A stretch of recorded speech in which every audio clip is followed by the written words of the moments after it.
the TV off by 10. Welcome back. This is Engage. This Thursday morning we are discussing addiction, and before we went for the break, we were discussing how bad the mirror situation is, and especially the side effects.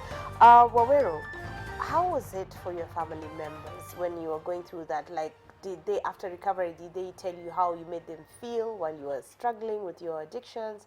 And then now that you're fully recovering addict. She says it's continuous, but not, fully sour. Actually, bless, fully recovered. Yeah, fully. What's their reaction then and now? What are the effects for immediate family members? Probably your mom, your dad, your sisters.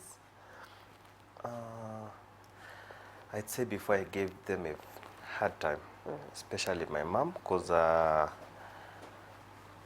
before, it's unfortunate she's not alive to see me today, and may her soul rest in peace. I gave her a hard time. I'm the last born in a family of 5, and all the other brothers and one sister had moved out, so I was the one who had remained home with mom and dad. But I was never there. I was never responsible.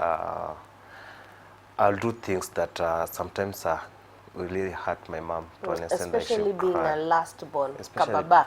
and you're here misbehaving, kababa. Yeah, so I was never there for her. Most of the time she would expect me to do some stuff at home, but I was so busy out there looking for my drugs of choice. So it was really heartbreaking for her. Yeah, it was really heartbreaking. It's unfortunate she has left us. May her soul rest in peace. How about now and your older brothers and sisters? How do they feel? You know how they feel, actually. Sometimes I feel it in my heart. I feel proud of myself, and I believe they also feel proud of me for the progress that I've made. Actually, for the days that I've been sober, it has been since 2016 May. That's about 4 years now. I got myself a beautiful lady. I'm not married. Congratulations. Good job. Things have happened. I tell you, things have happened, things that I never imagined will ever happen. Were you anxious? Like, were you feeling, I can't even take care of myself? How do I take care of a woman, live alone, even now kids? Were you worried?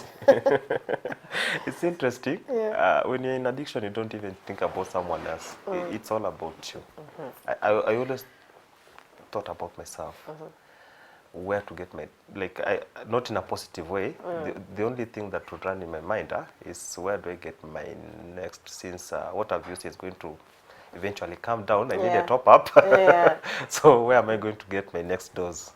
That basically that was my I'm life. saying when you sobered up and then you got this beautiful lady, like, were you worried? What if I lapse? What if, like, how do you even get to take care of her? You didn't worry? There's something very important that she forgot to mention. In a rehab, you are taught about responsibilities. That's another key thing. So you were ready? I was ready. I was ready, and I didn't even second guess myself. Nice. Yeah. Good job, good progress. How many kids do you have right now? Unfortunately, I'm still on my honeymoon. Hey! Don't worry. Don't worry. I'm only 1 year and a few months married. Honeymoon indeed. You're accurate. Honeymoon indeed. Don't worry. Rose, do you socialize them? Is it allowed? Does it help them? Like you say, there's a program throughout the day, and then inakuja kuna time wanaingia kwa nyumba kama kuku saa 12. Tunafunga. Yes. Do you allow them to have visitors? We do. But unfortunately, the first time they come in, they have to wait for 1 month. Before to settle. Yes, true. Because they are still in denial, and they are still, rolling with what we call resistance of being in a rehab. We say 1 month. By the time the 1 month elapses, he has finished his drugs, or we are withdrawing the drugs, and now he's getting in his insight. Now he can communicate. But during the stay, we have what we call family therapies. Yes. Okay. They come. Allow them to have time with them, to bring home cooked food. Yes, and they eat and finish. Kuna kubaki na chapo ya home? Yeah. Why? Because we don't want them maybe It has to something leave in something it. behind. We also inspect with the bags when they come. Right, When they come, we ask them, what have you brought? They clear up. You were telling us also before the break, the Yeah. diet is also a very component part Yes, of their yes, recovery. yes. Yes. So what are they supposed to be feeding on? They are supposed to feed on balanced diet.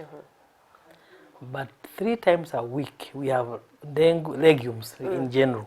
Legumes, dengu, beans, Mbazi. lentils, bazi, and then of course there is meat twice a week, chicken once a week. There is eggs, Excuse me.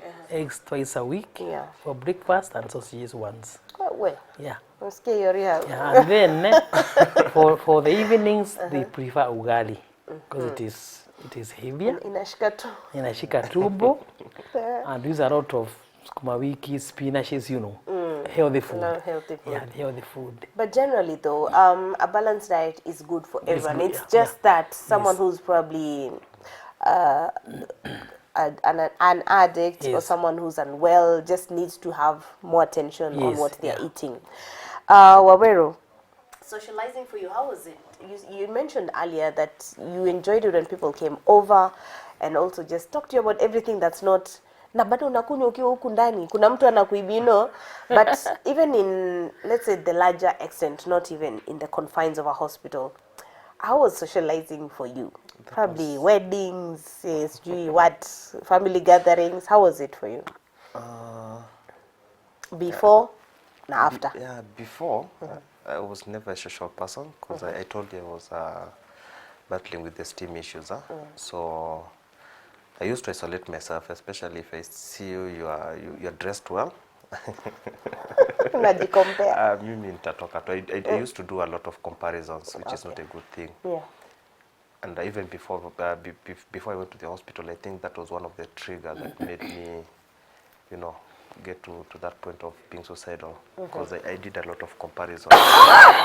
He is a friend of mine. We schooled together in primary, and she was doing so well. She's working. Yeah. Mimi, that day when I was going to meet her, I was even struggling to get 10 shillings because I was not high.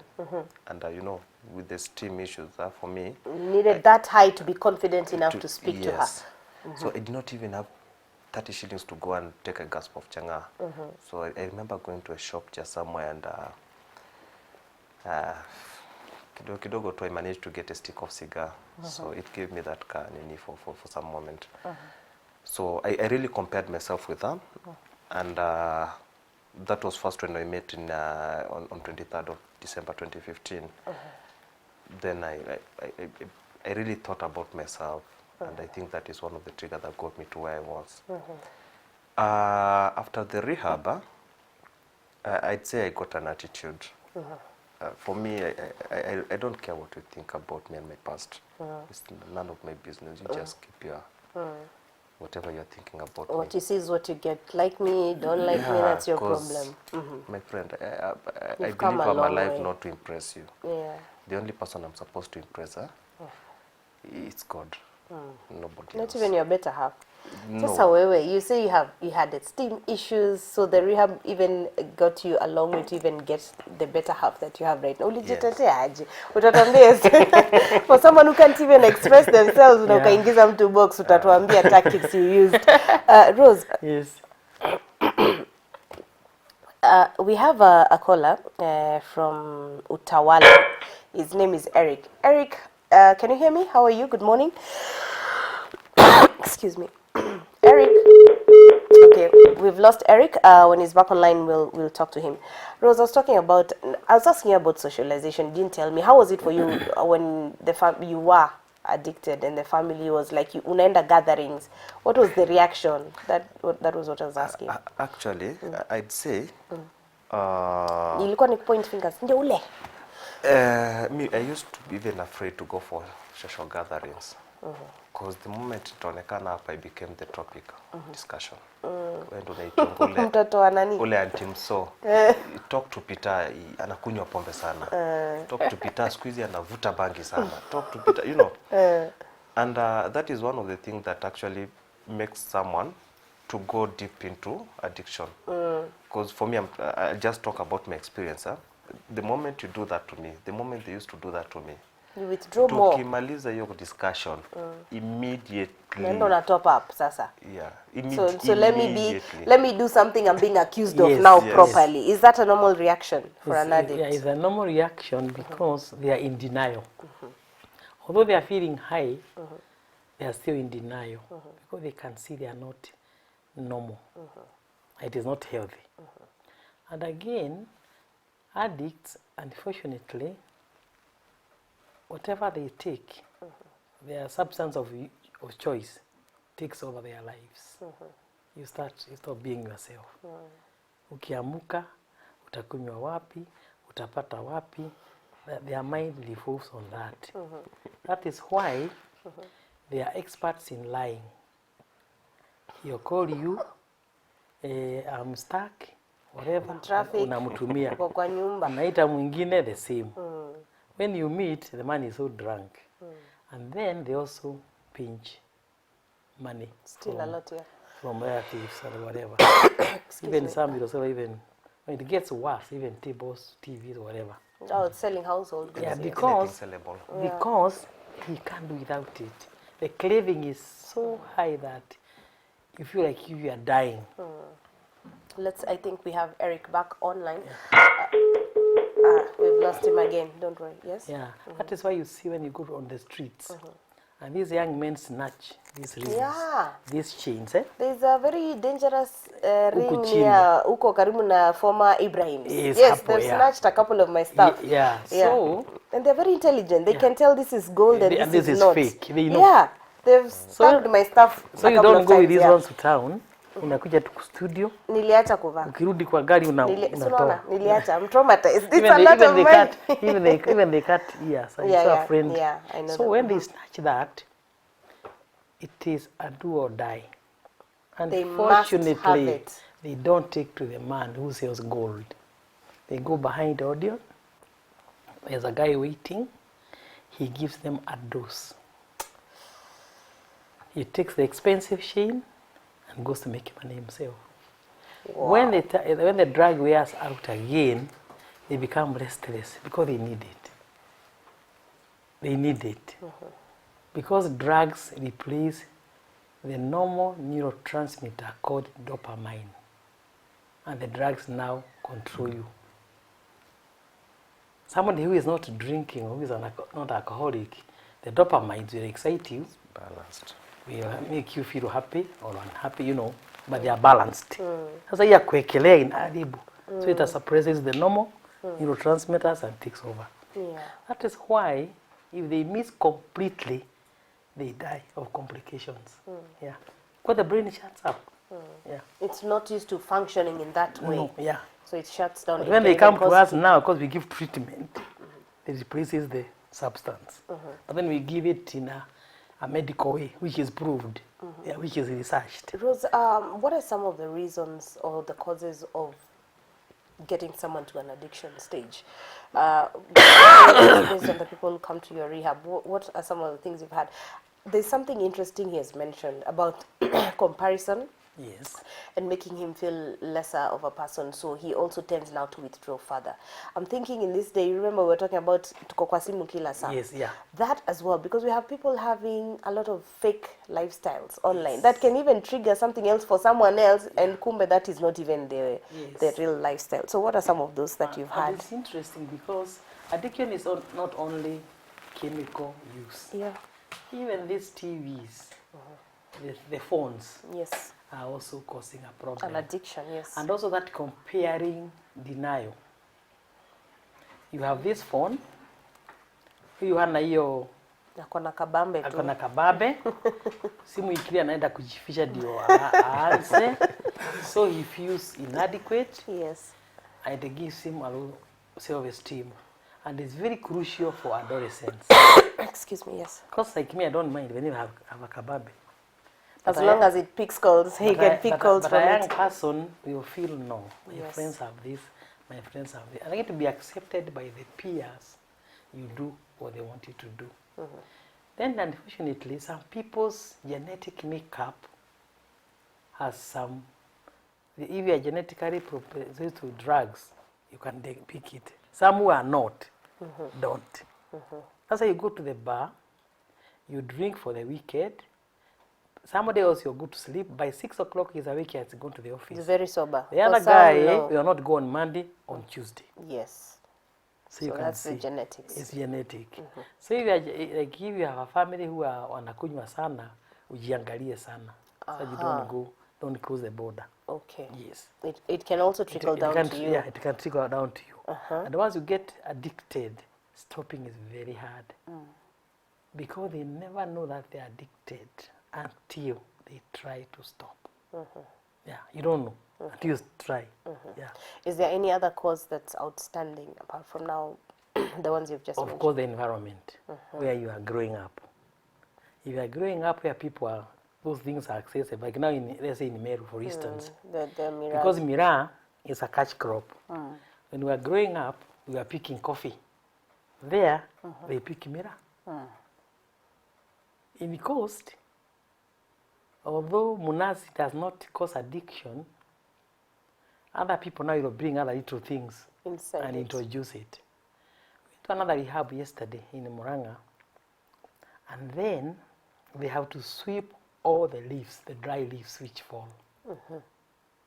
Because these addicts, we will collect the dry ones and have karatasi. Roll it and smoke it. Yeah, just something to trigger something. Moshi too. You can see the way they are desperate. Yes. It is not him. It is the brain, the craving. Unataka tu. Yeah. But after 3 months, you can't believe it. Some have changed.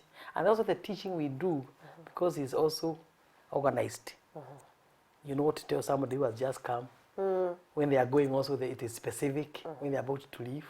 If they are married, involve their spouse is more. But how also do you make sure that the newcomers are not undoing what you've done with those who have already progressed? How do you separate that? In fact, the newcomers benefit more from those they find. Awesome. Especially when they sit and they hear somebody saying, I made it. Yeah, what brought them there. I had a patient who had schizophrenia. Schizophrenia is loss of reality. Yes. You just hear. Kika hapo umeka. Because he had smoked the bag for many years, he was put on psychoactive drugs with their mental illness, and he was okay until the sister who was taking care of him died.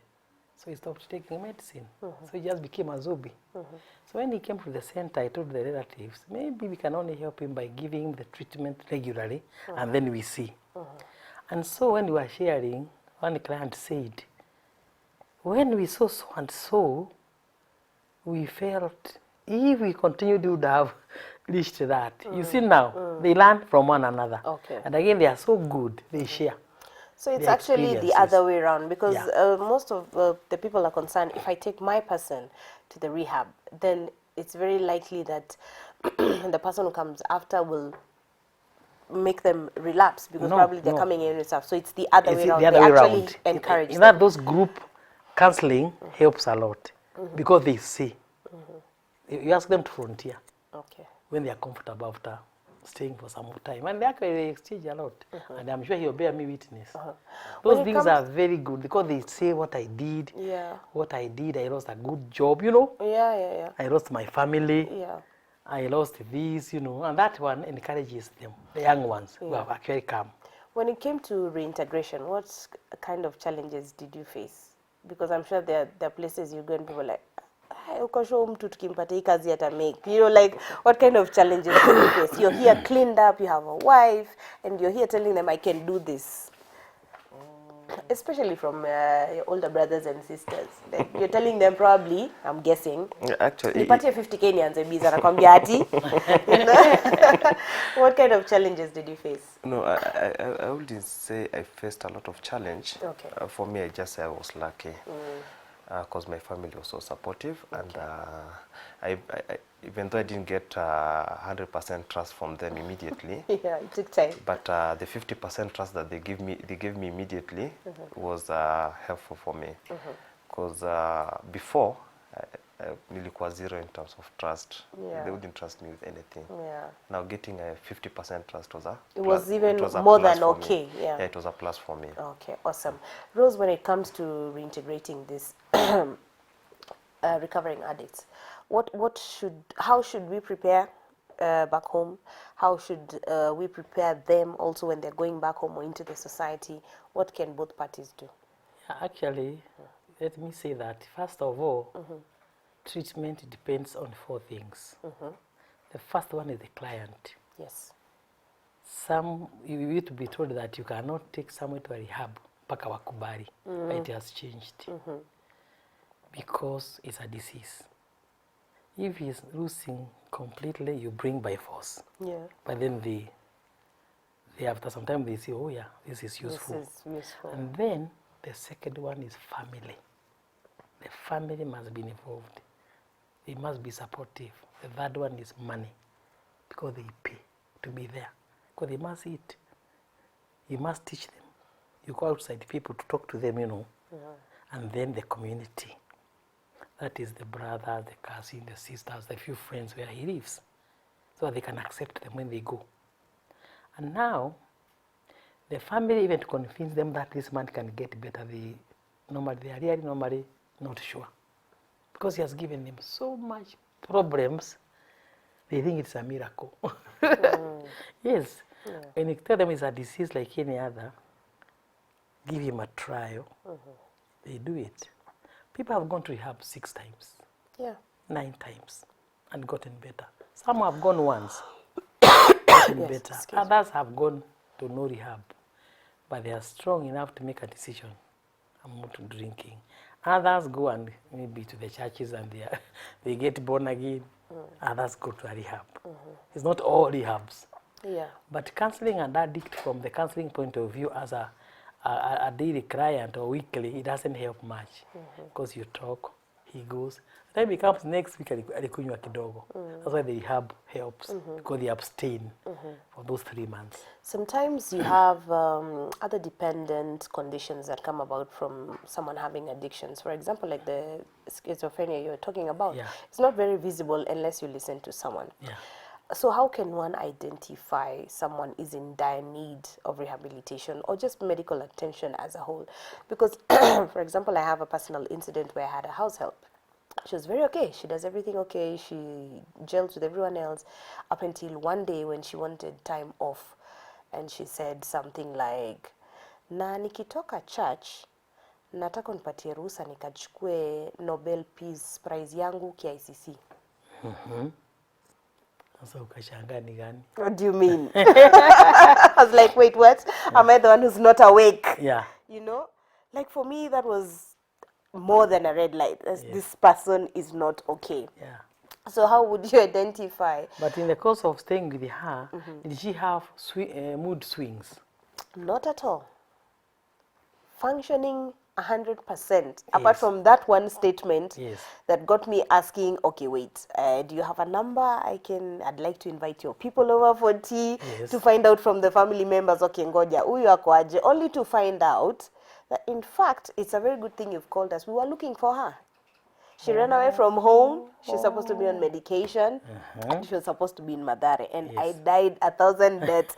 So without all of that, like how can you tell, okay, kuna shida fulani? It's very, very hard to tell clearly if they are not causing any problems. It's a condition we call bipolar or 2 personalities. Somebody is very good, very happy. The next 1 hour, he is maniac. He can even strangle you, you know. Or you see him behaving in a funny way. But how you can deal with that is trying they're like extremely happy and then they're all of a sudden moody. It's double. They are called double personalities. Or bi means two. Bipolar. And they are on treatment. And when they take treatment properly, they are maintained. How long was she in your place? Very long. Very long. But I don't even think that is bipolar. I mean, a statement like that. Yeah. What was she told in church? Maybe she was told maybe you are a queen or a So even what you feed them makes them have their own. Yes. So it depends on what you're telling them. It makes me think there's someone very important. And it depends also on the church. No, she had not gone. She was going. So she was just saying, when I leave, can I go and pick my Nobel Prize? Okay, but was she coming from a church? No. she was just in the house. Probably she watched too much TV. Yeah, maybe, yeah.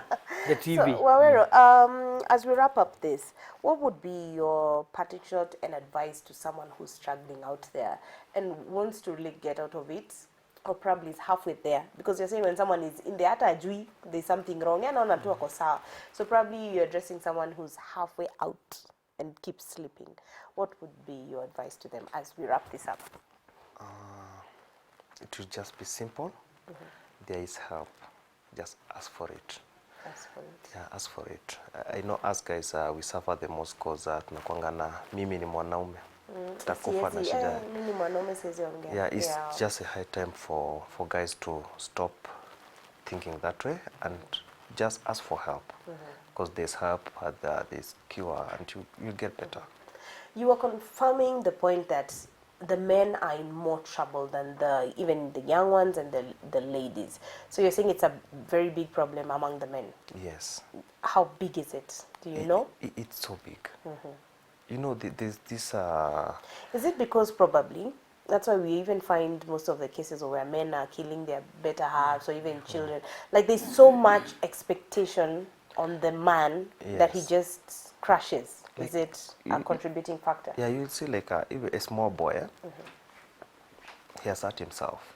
The mother will like, wewe ni mwanaume wacha kulia. Kaa ngumu. Kaa ngumu, you know, that thing sticks. And at some point you'll feel like I'm not supposed to express my emotions, you know, and you just die with your problems. Just let go, talk. Yeah. Reach out. Yeah, if you can't talk to someone who can probably get the help for you. Yeah. Any other partition? No? No. Rose? For me, I would just say addiction is also a family disease because that affects families actually more. Because a family has 4 kids or 5 and one just becomes an alcoholic and they spend so much money on him without knowing really what is happening. But they should actually seek for help. Don't think somebody is bewitched. Take somebody for help. There's also another one we left out that's also being thoroughly undermined. Yes. Cigarette, nicotine addiction. Yeah. How can one get out of that? You can get out of that also through help. And there are people now who are actually doing, some dentists have started, who have done addiction counseling now. The dentists, yeah. When you go to them, they talk to you about that. And they have a program they are calling smoking cessation. And we are sometimes deferring people to them. But if they come to us, there's something we give which is artificial. Yeah, I know it. Artificial, and then the urge goes. Yeah, the way we are giving you the other medicine in the same way. But I should tell the families also, don't send your son to buy for you cigarettes. Don't smoke in front with your son. Don't eat miraa. If you are miraa eating community with your small boy. Because you'll be mimicking daddy. Yeah, don't take alcohol in the house. Because they start there, by the way. Don't. If you become a mother, don't. You must take something outside. Do it away from... don't stock. Don't stock. Those bars which are very common in the homes. In the homes, yes. Every modern home had a bar. A bar. Don't put them in their home. So that the children don't start saying we started at home. They will accuse you. They are very honest. Yeah. Umeanza kunywa lini? Kutoka wapi? Nyumbani. Tunakuaga tu kwa nyumba. Yeah. Because I remember one client who had a problem with the mother asking, now, this boy has been here. When we go back home, the father has wines and those drinks in the fridge. What do will happen? Yes. The house? Yes. He said, then the father come. And the father says, I told him not to take alcohol until he gets his own money. Now that is not helping the young man. That's why I was asking about reintegration. So how should the family be prepared? Because if you have now, like now the dad there, he's still drinking, and you have this young man who's just left rehab. So what can be done? That's why you have got family therapists. They come 3 times during the time of treatment. And then when they leave, they have got follow-up programs. They come back. And then we give them free telephone. If you feel like you want to talk to somebody, if it's midnight, anytime, call me. Thank you very much, Rose, for your time. Yes. Thank you for sharing with us the knowledge and for helping someone out there. Thank you, Waweru, as well. If someone wants to reach out to you for help, how can they reach you? Well, I'm on telephone 0722 816 098. I'm also at Kahawa Sukari. We have a rehab called the Decision Point Wellness Center. And we also have an email on Decision Point Wellness. Any requirement, like what should someone come with, or they land and then now you can talk about? When they come, we assess first. You assess first, then you know the way forward. If it can be for us, we keep them. So just get there first. Get there first. Sawa, sawa. Yes. And you, if anyone wants to maybe talk to you on the side? People can find me using my mobile number, 0722 730 478. Okay. Thank you very much. That's all we had for today on Engage. We were talking about addictions, various addictions, alcohol, cigarettes, miraa, you name it, the adverse effects it has had on the individual himself and immediate family members, and also the society as a whole. It's quite a taxing situation. It's a dire situation.